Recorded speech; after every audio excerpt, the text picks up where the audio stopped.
میاں بیوی کا نکاح ہو تو اللہ یہ چاہتے ہیں کہ اب ان کا ہر کام کیا ہونا چاہیے؟ مشترک. دیکھو تہجد میں تنہائی پسند ہے نا اللہ کو, لیکن بیوی والی کس بغیر تنہائی ہو یہ پسند نہیں ہے.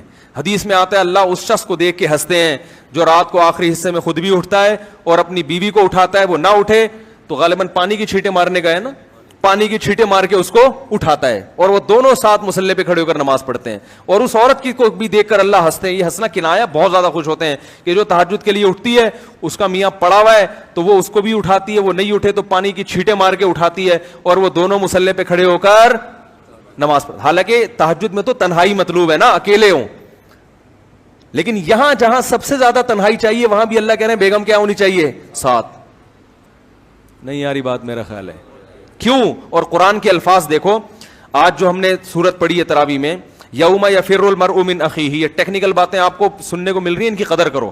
قرآن کہہ رہا ہے قیامت کا ایسا وحشت والا دن ہوگا کہ انسان اپنے بھائی سے دور بھاگے گا. بھائی کو اللہ نے کیا کہا؟ بھائی.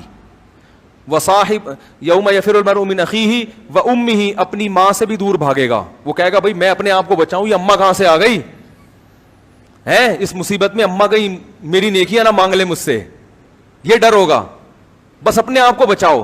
تو قرآن کے الفاظ کیا ہیں؟ یوم یفر المرء من اخیہ, انسان اپنے بھائی سے دور بھاگے گا, وامہ, اپنی ماں سے دور بھاگے گا, وابیہ, اپنے باپ سے دور بھاگے گا, وصاحبتہ, یہاں بیوی نہیں کہا بیوی سے بلکہ اس سے جس کے ساتھ یہ رہا کرتا تھا. نہیں یاری بات سمجھ میں میرا خیال. حالانکہ رہتا تو بھائی کے ساتھ بھی ہے, رہتا تو باپ کے ساتھ بھی ہے, رہتا تو ماں کے ساتھ بھی, لیکن بیوی کے لیے صاحبہ کا لفظ, صاحبہ کہتے ہیں جو ہمیشہ آپ کے ساتھ رہتی. اس میں اللہ نے بتا دیا کہ عورت کا مقصد یہ ہوتا ہے کہ پھل تر کی طرح چپک گئی ہے ابھی تمہارے ساتھ. جب شادی ہوتی ہے نا تو مقصد کیا ہے؟ اب یہ پھل ترو کی طرح, اب حج پہ بھی جا رہے ہو تو اس کو بھی لے کے, عمرے پہ جا رہے ہو تو اس کو لے کے, صحابہ میدان جہاد میں جا رہے ہیں تو بیوی کو لے کے جا رہے ہیں.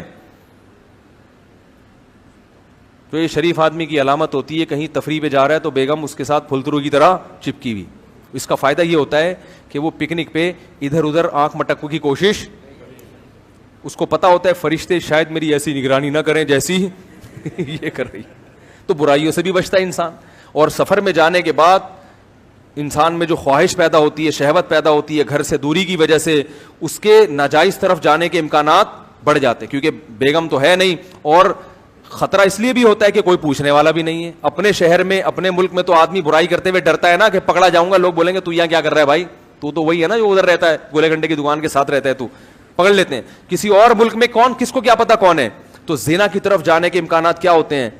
تو وہاں بیگم اگر ساتھ ہوگی تو نگرانی بھی ٹائٹ والی ہوگی. ویسے فرشتے زیادہ نگرانی کرتے ہیں, ایک میں مثال دے رہا تھا, نگرانی بھی کیا ہوگی, کیونکہ کلپ بنا دیتے ہیں لوگ کہ اس نے بیگم کو فرشتوں سے بھی زیادہ اعلیٰ کہہ دیا تو کفر دار اسلام سے خارج ہو گیا.